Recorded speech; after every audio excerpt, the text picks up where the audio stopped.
आज का हमारा टॉपिक है सेंटेंस, वाक्य। सबसे पहले इसकी डेफिनेशन देखते हैं।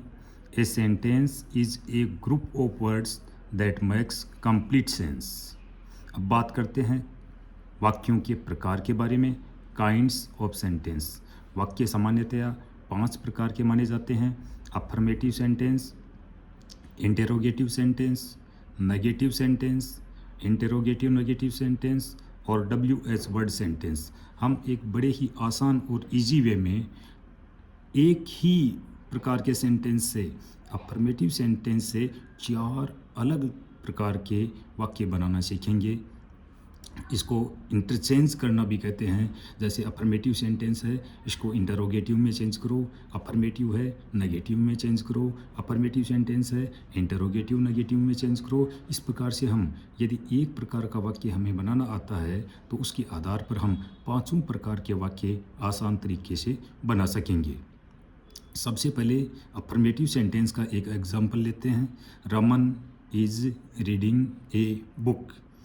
ये प्रेजेंट कंटिन्यूस टेंस का सेंटेंस है जिसमें रमन सब्जेक्ट है, इज़ हेल्पिंग वर्ब है, रीड में ING लगाकर रीडिंग, ये वर्ब में ING लगाया है। इसके बाद में ए बुक इसका ऑब्जेक्ट है।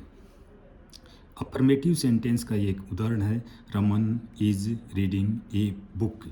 यदि हमें इस सेंटेंस से इंटरोगेटिव सेंटेंस बनाना है तो हमें क्या करना है? ज़्यादा कुछ नहीं करना है। ये जो हेल्पिंग वर्ब है इज़, इसको यहाँ से उठाकर रमन से पहले लिखना है। जैसे यहाँ लिखा है हमने रमन से पहले is Raman reading a book और आगे मार्क ऑफ इंटरोगेशन लगा देना है। इसी प्रकार से यदि हमें नेगेटिव सेंटेंस बनाना है तो क्या करेंगे हम? जो अफर्मेटिव सेंटेंस है उसमें तीसरे स्थान पर अर्थात तीसरी जगह नोट लगाएंगे।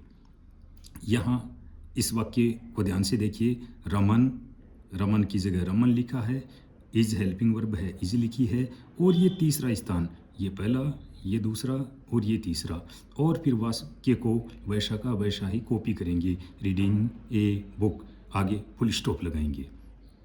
इसी प्रकार से हमें इंटरोगेटिव नेगेटिव सेंटेंस बनाना है तो हम क्या करेंगे कि जो इंटरोगेटिव सेंटेंस बनाया है उसी के नाम के आधार पर, जैसे ये इंटरोगेटिव है, ये इंटरोगेटिव नेगेटिव है, तो इस इंटरोगेटिव सेंटेंस में ही हम तीसरी जगह नोट लगाकर फिर लास्ट में मार्क ऑफ इंटरोगेशन लगा देंगे। 5वां हमारा प्रकार है WH word sentence. WH word sentence बनाने के लिए हम क्या करेंगे? सबसे पहले कोई भी WH वर्ड लिखेंगे और उसके बाद में WH वर्ड लिखने के बाद पूरा का पूरा यहाँ पर इंटरोगेटिव सेंटेंस की कॉपी करेंगे और कुछ भी नहीं करना है। इस प्रकार से हम एक आसान तरीके से, यदि हमें एक प्रकार का वाक्य बनाना आता है, अफर्मेटिव सेंटेंस बनाना आता है, तो उसके आधार पर हम बाकी 4 प्रकार के वाक्यों का निर्माण भी कर सकते हैं।